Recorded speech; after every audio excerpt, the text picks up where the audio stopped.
Hello students, today's our topic is tetracycline. Tetracycline is a subtopic of antibiotics.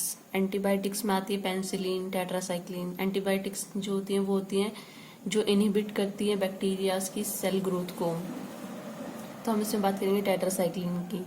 Tetracycline क्या होती है? These are a class of antibiotics having a nucleus of 4 cyclic rings. ये tetracycline का structure है. इसमें 2 main rings होती है, R1 और R2. जो टेट्रासाइक्लिन्स होती हैं are broad spectrum antibiotics. They are effective against gram positive and gram negative organism, actinomycetes etcetera.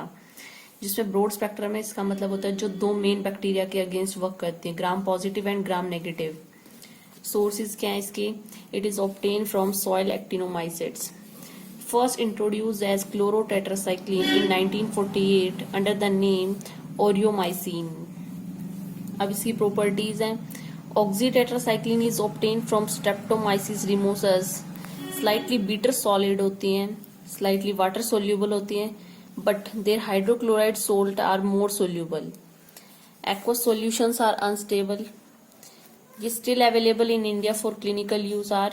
इसमें tetracycline, oxytetracycline, demeclocycline, doxycycline, minocycline, glycyl cycline और टीगीसाइक्लिन. ये न्यू सिंथेटिक सब क्लासेज हैं. जो क्लासिफिकेशन है टेट्रासाइक्लिन की, क्लासिफिकेशन में फर्स्ट है according to the duration of action.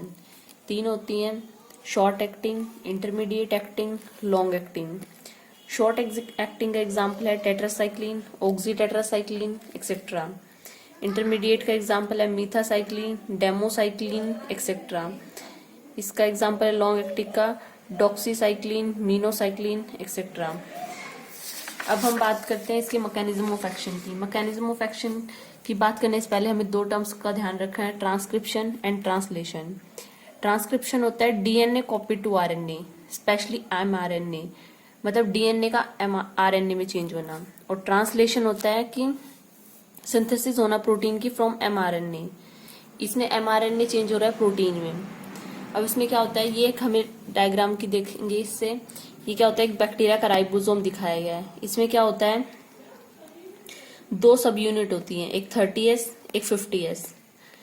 2 इसके अंदर साइट होती हैं, ए और पी. ए को बोलते हैं एक्सेप्टर साइट, पी को बोलते हैं पेप्टाइड डोनेटिंग साइट. और यहाँ पर दिखाया गया ये बीच में ये एमआरएनए टेम्पलेट है, इसके नीचे हमारे चैनल्स हैं. ठीक है. उसके बाद दिखाया गया है कि ये ए का मतलब होता है अमीनो असाइल टीआरएनए ग्रुप. ये क्या करता है, अमीनो. इसमें हम क्या दिखाते हैं कि हमें प्रोटीन की सिंथेसिस को इनिबिट करना होता है टेट्रासाइक्लिन में. तो क्या होता है, जैसे अमीनो असाइल टीआरएनए ग्रुप जो होता है ये बाइंड करता है एक्सेप्टर साइट पे आके. एक्सेप्टर साइट पे बाइंड होने के बाद क्या करता है, ये नास्केंट पॉलीपेप्टाइड चेन को एक्टिवेट कर देता है, जिससे क्या होता है नास्केंट पॉलीपेप्टाइड चेन एंटर कर जाती है हमारी ट्रांसफरेज साइट में. जो डॉट डॉट करके दिखाई गई है हमारी ट्रांसफरेज साइट है, इसके अंदर एंटर कर जाता है. एंटर होने के बाद ये क्या करता है, अमीनो एसिड को पेप्टाइड चेन में कन्वर्ट कर देता है. उसके बाद क्या होता है, इस ट्रांसफरेज साइट में जो ये ए है, मतलब अमीनो एसिड टीआरएनए ग्रुप और नास्केंट पॉलीपेप्टाइड चेन जो होता है ये अटैच कर जाता है और क्या करता है, प्रोटीन की सिंथेसिस कर देता है. अब हमें क्या करना है, वो प्रोटीन की सिंथेसिस तो इनिबिट करनी है, तो क्या करेंगे, टेट्रासाइक्लिन देंगे. टेट्रासाइक्लिन इस स्टेप को इनिबिट कर देगी, मतलब जो अमीनो एसिड टीआरएनए ग्रुप है इसकी बाइंडिंग को यहाँ से इनहिबिट कर देगी टेट्रासाइक्लिन. इसको एक बार ऐसे देख लेते हैं. ये क्या होती है, बैक्टीरियोस्टैटिक होती हैं. क्या करती है, इनहिबिट करती है प्रोटीन की सिंथेसिस को bye binding to 30S ribosome. क्या करेंगी, प्रोटीन की सिंथेसिस को इनहिबिट करेंगी. जो मेन साइट होती है 30S पे. Subsequent to such binding, attachment of amino acid tRNA को to the acceptor site of mRNA ribose coupled interfere. जो हमने डायग्राम में बताया था कि जो mRNA टेम्पलेट है इस पे क्या करता है, इसकी जो बाइंडिंग हो रही है एक्सेप्टर साइट पे उसको इनिबिट करेगी. As a result polypeptide chain fail to grow.